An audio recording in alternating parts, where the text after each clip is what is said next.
So welcome everyone. Welcome. It's OWCS Korea is starting again, and with OWCS Korea starting again, it's obviously time to do some power rankings again. I can show you the format a little bit of what we're going to be working with here.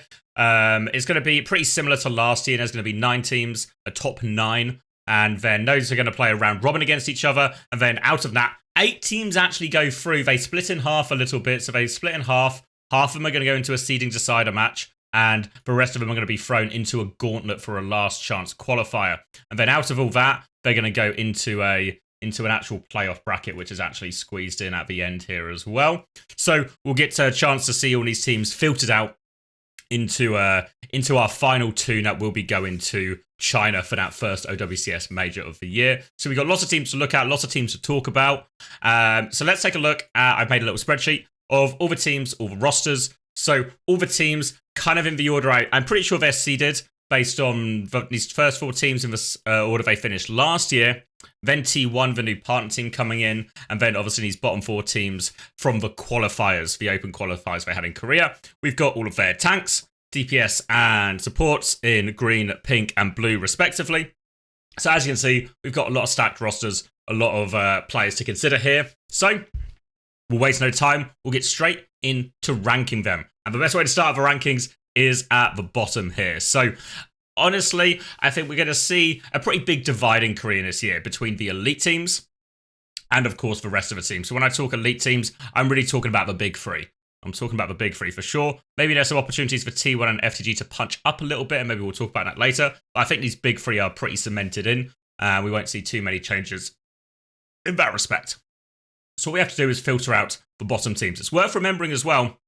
Remember, 8 out of 9 teams go through and have another chance, even if it's last chance qualifier. So you really don't want to be the bottom team. All you have to do is not come bottom just to get another chance, right? But of course, someone has to be bottom, right? So when I look across these teams, we do have to glance our eyes towards the bottom, right? Teams like New Era, teams like Vesta Crew are probably 2 of the teams. Maybe even this Pokerface team I'm not as convinced by. But I think, honestly, when I look at maybe this Vesta Crew team, as much as Vesta Crew have held a special place in my heart for a long time, they no longer have Dart, so that connection with my heart is broken. It's broken a little bit here.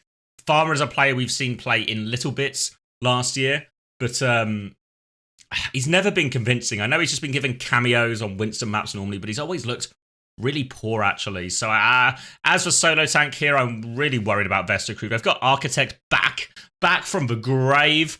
2-time winner of Overwatch League with San Francisco Shock, but it's been a long time. So does he still have it? I'm really not convinced. So I actually think, as much as maybe, Vesta Crew are a team that have struggled a lot last year, I think their roster looks worse than this year. I think they're not making the top 8. They're not making the top 8. So Vesta Crew are going to be the 9th team in my opinion. Then above them, I think I'm going to go New Era. I think we saw New Era play a little bit through some of the open qualifiers and in their games. I think they've got Kivies and MCD is maybe the name people will be most familiar with this from this team, who played obviously on Twisted Minds last season. But again, I'm looking at this team, I'm looking at the players on the other teams, and I just don't think they can compare really. I don't think they stack up. So maybe there's an element here of like new hero out, Hazard out. Ruler has had some success on that hero. Is it enough to push him up? I think if you have a strong Hazard player, it can push you up these rankings. But I worry there's actually going to be a lot of strong Hazard players in South Korea, and maybe even if you have a good Hazard player, it's not going to be enough to change the rankings as much as maybe it would in other regions. So I think New Era are going to stay down the bottom here. And then, even though they did very well towards the end of last year, Pokerface are a team that have seen mass changes. While there are some bits I like here, I think Alien and Dart stand to be a relatively strong DPS combo. Mitten and Donghyun is a backline I have so many concerns and so much worries about. And then if we look at what has been meta lately in a lot of regions, this Hazard, Kiri, Lucio, what this does is it puts a lot of pressure on this backline to live. Can they live these situations? Can they survive? And I look at Mitten, I look at Donghyun, and I'm worried. Likewise, Gafriam is a player who's really had more success on stuff like Junker Queen, Ramatra, Sigma, some of the ground-based tanks more than these divey ones. They obviously have Heiser as well, but Heiser's not old enough to play until partway through the season. So I think despite their highs last season, this roster's way worse. And I think we're going to be, if anyone's a poker face head, I think you might actually end up being quite disappointed in all of this right now. And this is where it starts to actually get a little bit tricky, because we obviously have T1 that have loads of great pieces. Loads of great pieces here. Donghak, one of the most talented tanks on these good heroes. I think Hazard matches a lot of the skill set of the heroes he's so good at as well. So while we've not seen Donghak play the Hazard yet, I've got super high expectations for what we see from him.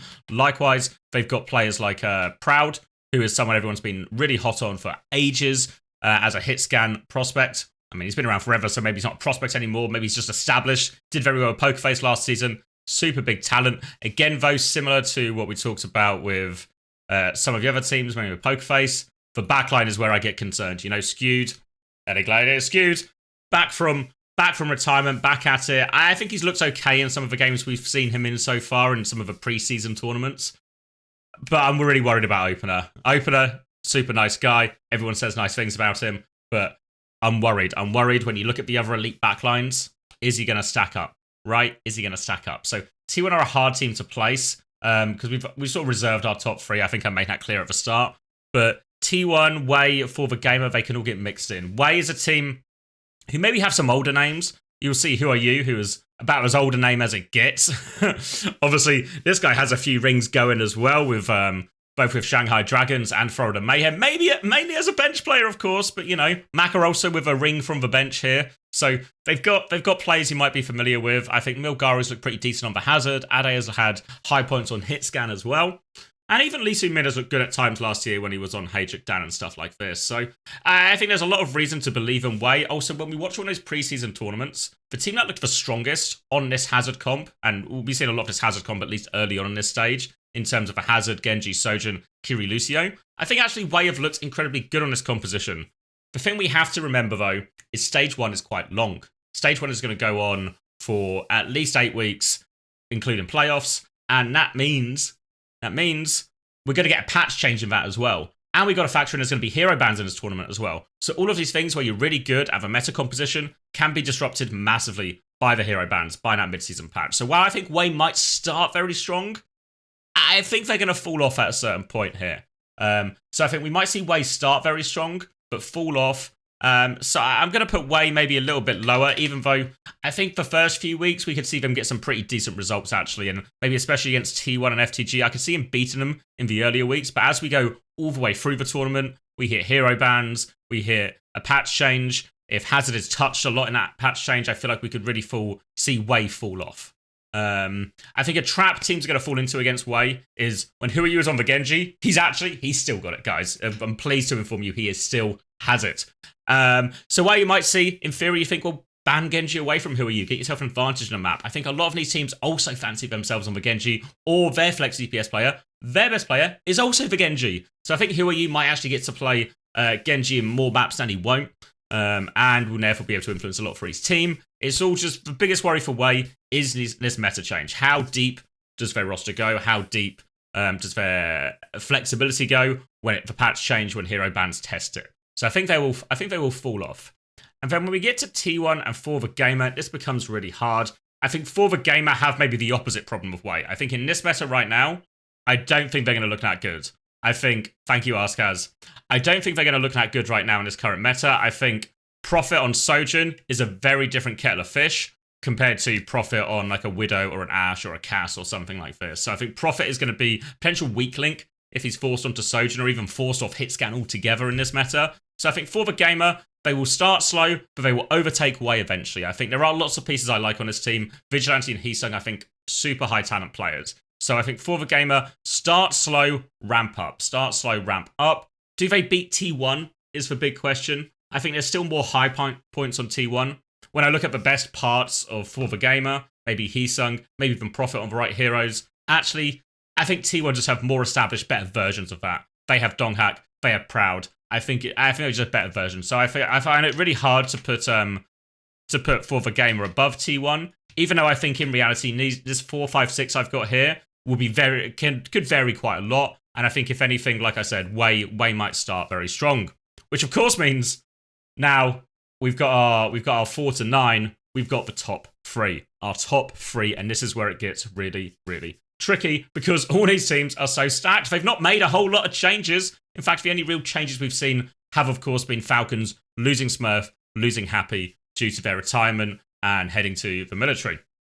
So other than that, we're seeing a lot of the same teams here. I think it's worth casting our minds back, now actually when we look at the Esports World Cup, the only tournament last year where we had hero bans, Crazy Raccoon were actually dominant in that tournament. And this team really has given itself a reputation even last year that it can play anything. And the more variety, the better it is for them. Where Falcons have really only found success on these big, brawly compositions when it's been a hard Mauga mirror and these harder Rissa mirrors towards the end of the year. And these metas, I think, in theory, should be a lot rarer in hero bans to a degree.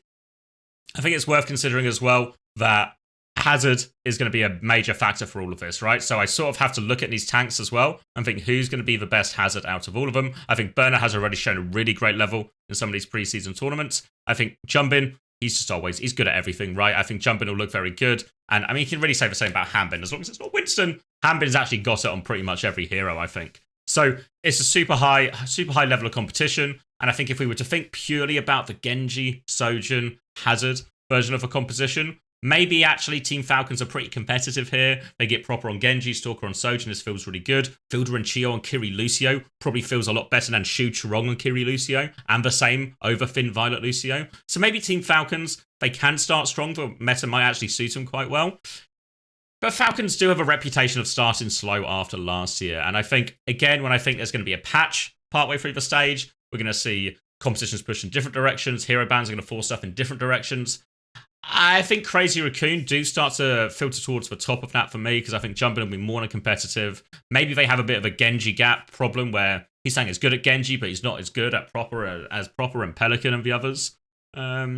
So it's hard. I think maybe the easiest bit of it all is to actually say Zeta Division are going to stay in this third place. Wow, huge fan of Bernard, huge fan of Pelican and Alfie, like a really strong DPS combo, and I think Finn really had a great year last year. I just think Crazy Raccoon and Falcons, they just have more, right? They just have more. I really have to say, maybe it's getting a bit of a cliche now, but I'm really worried about Violet. I'm really worried about Violet. He's been on top for so long, and he always gets a lot of flack for Ajax and all of this, but I just worry, is it now too far? Has he gone from being a player where it's feast and famine, and maybe he botches a few plays, but he also has a few carry performances? Is that now going to... Have we reached a tipping point where it's more feed than it... Or more famine than it is feed? And even though, again, hero bans suit Violet, a chance we saw Zeta do very well at the Esports World Cup, I think this is the tipping point, actually, and if anything, Violet's going to end up being a bit of a problem with Zeta Division. Likewise, I think Flora is gapped by his hit scan counterparts, whether that is Lip, Stalker, or Proper, whoever Falcons end up running in whatever patch we end up on hit scan. So I think there's downsides here. I think Alfie is a player with clearly huge talent, but I think Alfie is still a player, and I feel this way about Zest from T1 as well, but I feel like when they play against some of the mid-teams, they can really look like the best player in the server. But when they come against the real big dogs, the real high-stakes matches, I feel like Zest, Alfie, they've both had these problems, but they've just been underwhelming, gone missing a little bit here. So I think Zeta Division, they'll be close, they'll be in this top three for sure. I think they'll beat everyone else, but I don't think across the course they'll do better than Crazy Raccoon and Falcons. Which of course gets me to the final decision, the top two, Crazy Raccoon, Falcons, Crazy Raccoon, Falcons. I look at this current meta, maybe in this current meta, like say we're still playing Hazard, Genji, Sojin, Kiri Lucio, I think that's better for Falcons. But I think the further we go through the tournament, same logic I've used on with a lot of the other teams here. The further we go through the tournament, the better teams get at hero bans, the patch that changes things. I have to bet on Crazy Raccoon in a hero bans meta. I have to bet on their flexibility. So I think it's going to be a Crazy Raccoon top, Falcons in second. So let me just give these power rankings a once over, just to make sure I'm happy with all of my decisions. I think Vestacrew at the bottom, relatively easy. I think these are our tier divides here, basically below Zeta and below Wei. If I can do a little something like this, I think those are probably our tier divides here. I think these bottom three teams, I think, are going to really struggle against everyone and then be in a dogfight amongst themselves to avoid that ninth spot. But these three, I think they can all punch up. I think especially Wei at the start in this Hazard meta, I think Wei will surprise a lot of people. I think they will fall off as we get to the end of stage one, because this is obviously essentially my predictions and power rankings for who will win stage one. I think they'll fall off later on, but I think Wei will start very strong, actually. I think Falcons could even start very strong in this meta. I think especially you always have to give them a pretty good chance in a Genji meta with Proper. So I think I'm happy with this. Maybe it's not the boldest prediction. Crazy Raccoon are going to be good this year, guys. But I think Crazy Raccoon are going to be good this year, guys, honestly. So I think they'll come out on top. Got to fancy them hero bands. Got to fancy them when a patch change comes and when stuff's unpredictable. You're looking at roster, it can kind of do a bit of anything. And if they can get these metas where it's going to be less Kiri Lucio and more Ana, greater chance for Shu to just go into hard carry mode. Heroes that maybe suit Heesang a little bit better. A chance to maybe ban some of Genji and stuff. I think we've seen teams ban Genji in the past and then they can play Sojin instead of feeling forced off it even in this meta. So there's maybe more ways to enable Lip to play more hit scan than maybe he was in some of the key tournaments last year. So honestly, I'm actually sort of convinced with this. So those are my power rankings. Obviously, this will be going straight up onto YouTube. So if you're watching this on YouTube right now, feel free to tell me why I'm wrong, leave comments and give me your own power rankings as well. But this is what I'm locking in. This is what I'm sticking with. Thank you very much.